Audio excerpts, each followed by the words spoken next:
En aquest videotutorial veurem com podem pintar no només la informació d'una cel·la segons la informació que contingui la pròpia cel·la, sinó pintar altres cel·les en funció de la informació que conté una altra. És a dir, aquí el que pintarem és que tota la fila sencera es pinti en funció del que hi ha escrit en aquesta última.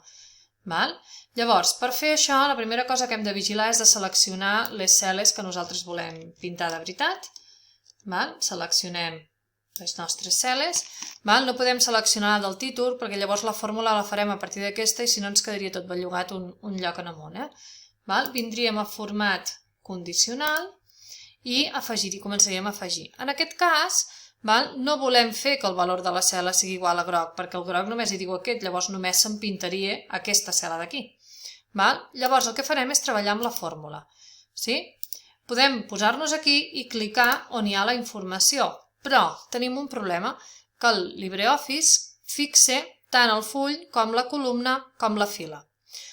El full i la columna m'és igual que me'ls fixi, perquè de fet la columna l'ha de fixar, perquè si no aquí m'agafaria la D, però en aquesta m'agafaria la E i en aquesta m'agafaria la F, per tant aniria saltant, llavors ja no funcionaria, i el full perquè no em bellugaré pas de full. Però la fila no la pot fixar, perquè amb aquesta vull que es fixi amb aquesta, però amb la de sota vull que es fixi amb la de sota, per tant cadascú amb el seu. Llavors, jo prefereixo que quan és una cosa d'aquestes ho fixo jo directament. Fiquem el dòlar, fixem la D, perquè és la que necessitem fixada, i li diem que es fixi ara en la 2.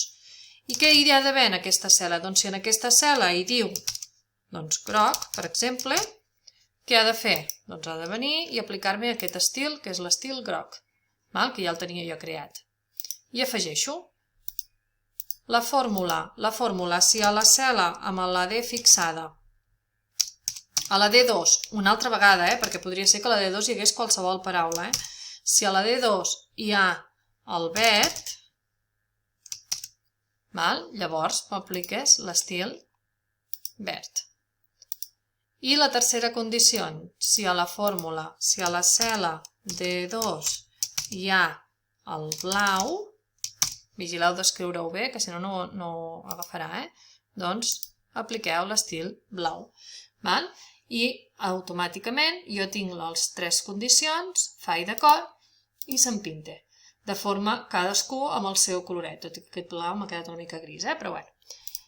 Què passa? Si jo ara canvio aquí la informació, si jo aquí poso verd, automàticament es pinta de verd. Si poso blau, es pinta de blau. Si poso groc, es pinta de groc. I no es pinta només la cel·la pròpia, sinó que es pinta tota la fila sencera. I això és tot.